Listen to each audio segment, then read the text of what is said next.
जब आपको बोलना पड़े कि भारत मैच जीत सकता था, रमेश नदी में डूब सकता था, तुम्हारी नौकरी छूट सकती थी, तुम्हारी ट्रेन छूट सकती थी, अगर इस टाइप के सेंटेंस का ट्रांसलेशन कर रहे दोस्तों तो आपको कुड हैव या माइट हैव का प्रयोग करेंगे।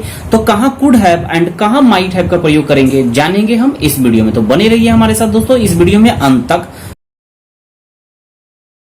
नमस्कार, this is Alok Raj and you are watching my YouTube channel English by Alok Raj. दोस्तों आज हम चर्चा करेंगे कुड एंड माइट के बारे में, एंड वो भी कुड एंड माइट के साथ हैव का प्रयोग करते हुए सीखेंगे वैसे सेंटेंस का प्रयोग जो अक्सर हम लोग बोलते हैं एक दूसरे से बात करने के टाइम में, राइट।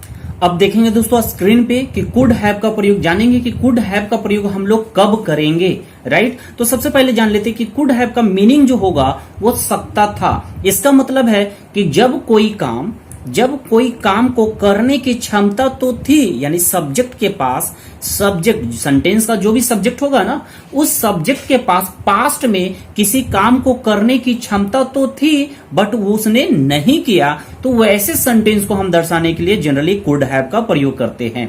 चलिए इसे हम एग्जांपल से समझते हैं।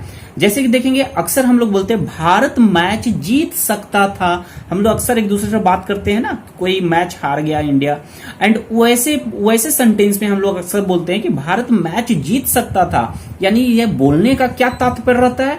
बोलने का तात्पर्य यही रहता है कि भारत के पास क्षमता तो थी लेकिन उसने जीता नहीं। चाहे वो लचर कर दिया होगा, अपने वो मैच को सीरियस ढंग से खेला नहीं होगा, जो भी कारण रहा होगा, वो मैच नहीं जीता, लेकिन भारत के पास क्षमता थी जीतने की लेकिन जीता नहीं। जब इस ढंग से हम सेंटेंस बोलेंगे तो वहां पर वैसे सेंटेंस में हम लोग कुड हैव का प्रयोग करेंगे, राइट। दूसरा देखते हैं, तुम उसे पीट सकते थे। सेंटेंस का क्या भाव निकल रहा है? तुम उसे पीट सकते थे। इसका मतलब तुम के पास, यू के पास क्षमता तो थी उसे पीटने का लेकिन पीटा नहीं।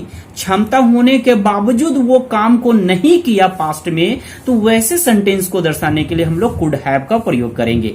तो चलिए सीधा हम लोग ट्रांसलेशन भी करते हैं। तो सबसे पहला वाला जो सेंटेंस है, भारत मैच जीत सकता था, तो इसका ट्रांसलेशन करेंगे। इंडिया है ना, तो इंडिया और इंडिया सब्जेक्ट हो गया, उसके बाद आप लगाओगे कुड हैव, तो India could have, and have के बाद ध्यान रखना है मेन वर्ब को रखेंगे। किसे रखेंगे?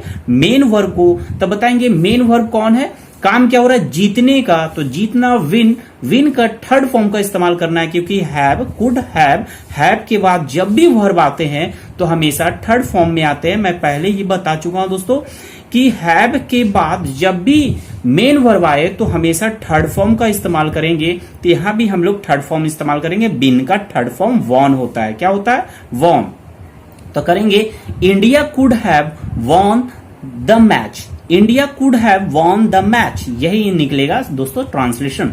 नेक्स्ट देखेंगे, तुम उसे पीट सकते थे, यानी यू के पास क्षमता तो थी बट वो उसने उस काम को किया नहीं। तो यहां भी हम लोग इस ढंग से बनाएंगे इसका ट्रांसलेशन।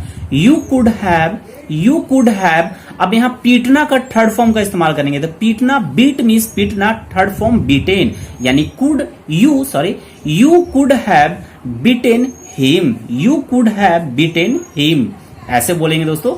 नेक्स्ट देखेंगे, मैं नौकरी पा सकता था, मैं नौकरी पा सकता था, यानी मेरे पास क्षमता थी नौकरी पाने की बट हमने पाया नहीं।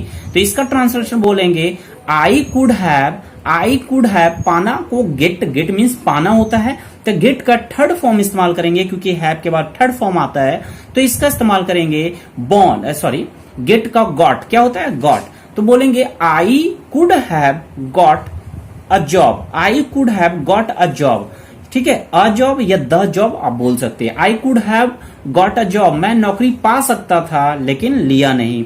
संजय इस काम को कर सकता था, इसका मतलब संजय के पास क्षमता तो थी इस काम को करने की लेकिन किया नहीं। तो यहां पर कुड हैव का प्रयोग करेंगे। संजय कुड हैव कर सकता था, तो डन, डू का थर्ड फॉर्म डन का प्रयोग करेंगे। Sanjay could have done this work, Sanjay could have done this work. Okay दोस्तों, अब अगला देखेंगे हम लोग माइट हैव का प्रयोग करेंगे। देखेंगे कहां करेंगे, कैसे सेंटेंस में माइट हैव का प्रयोग होगा।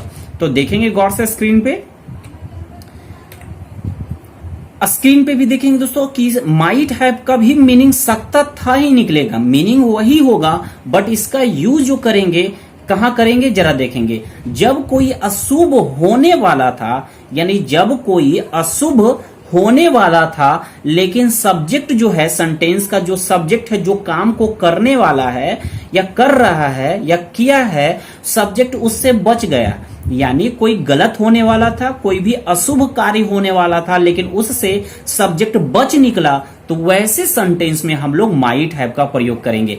जैसे देखेंगे दोस्तों, हम लोग अक्सर बोलते हैं तुम नदी में डूब सकते थे। जरा गौर करेंगे सेंटेंस में, तुम नदी में डूब सकते थे, इसका मतलब कुछ अशुभ होने वाला था, बट इससे अशुभ से यू बच निकला, यानी डूबा नहीं, बच गया। जिस वक्त बोला जा रहा है यहां, यही इस सेंटेंस से पता चल रहा है कि तुम नदी में डूब सकते थे, कुछ अशुभ होने वाला था, बट उससे बच निकला। तो जब बच निकला है, कुछ गलत होने से बच निकला है, तो वैसे सेंटेंस को हम लोग ट्रांसलेशन करेंगे तो माइट हैव से सेंटेंस को बनाएंगे, राइट। तो इसका ट्रांसलेशन करेंगे, यू माइट हैव। अब डूबना वर्ब को रखेंगे, हैव के बाद हमेशा वर्ब को रखेंगे, तो वर्ब डूबना को होता है ड्रॉन। क्या होता है दोस्तों? ड्रॉन। तो हम लोग यूज करेंगे you might have drowned into the river. You might have drowned into the water, sorry, into the river. तो इसका ट्रांसलेशन करेंगे, you might have drowned, drown का third form drowned into the river. Okay दोस्तों, अगला देखेंगे, next है हमारा, तुम्हारी ट्रेन छूट सकती थी। क्या होगा? तुम्हारी ट्रेन छूट सकती थी। तो इसका क्या ट्रांसलेशन होगा दोस्तों? यानी तुम्हारी, यानी तुम ट्रेन छोड़ सकते थे, थोड़ा सा भी देरी हो जाती।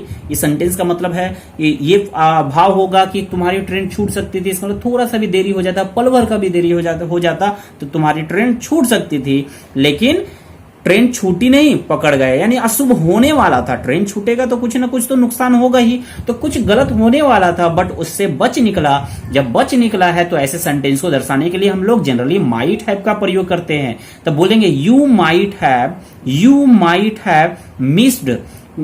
छूटने वाली थे तो मिस का प्रयोग करते हैं, you might have missed the train. You might have missed the train. Next देखेंगे, बिन्नी अपना मोबाइल खो सकती थी। यानी यहां भी बिन्नी का मोबाइल खो सकता था, लेकिन खोया नहीं, बच गया, कुछ अशुभ होने से बच गया। तो इसका भी ट्रांसलेशन इसी ढंग से करेंगे, बिन्नी माइट हैव। तो खोना का मीनिंग होता है लॉस, तो इसका हम लोग थर्ड फॉर्म इस्तेमाल करेंगे, लॉस्ट। क्या होगा? लॉस्ट। तो Binny might have lost her mobile. Binny might have lost her mobile. Okay, हम लोग बर्बाद हो सकते थे, इसका मतलब कुछ अशुभ होने वाला था, बट हम लोग उससे बच निकले। जब बच निकले हैं तो माइट हैव का प्रयोग करेंगे, बी माइट हैव। बर्बाद होना का होता है दोस्तों, बर्बाद देखिए समझेंगे, बर्बाद होना का होता है रियून। ठीक है, रियून का मतलब होता है बर्बाद करना। तो बर्बाद हो रहे हैं ना, कर नहीं रहे हैं किसी को, तो हो रहे हैं, इसलिए बी रियून्ड का प्रयोग करेंगे। क्या करेंगे? बी रियून्ड का, बी एंड उसके बाद रियून्ड, RUINED का प्रयोग करेंगे। तो हैव के बाद हम रखेंगे माइट हैव के बाद बी का प्रयोग करेंगे। तो बी का थर्ड फॉर्म इस्तेमाल करना है, तो बी का थर्ड फॉर्म बीन होता है, क्योंकि हैव के बाद हमेशा वर्ब का थर्ड फॉर्म का इस्तेमाल करते हैं, तो बी का थर्ड फॉर्म बीन होता है। तो इसका ट्रांसलेशन बनेगा, be might have been ruined. ठीक है, be might have been ruined. Okay दोस्तों, आज का सेशन यहां तक ही, फिर मिलेंगे नेक्स्ट वीडियो में नए टॉपिक के साथ। ओके दोस्तों, अगर वीडियो आपको पसंद आई है तो hit the like button and also share this video among your friend. I request you, अगर ये वीडियो आपको रियली में अच्छी लगी है तो हमारे चैनल को भी सब्सक्राइब कर ले, अपने दोस्तों के बीच शेयर करें।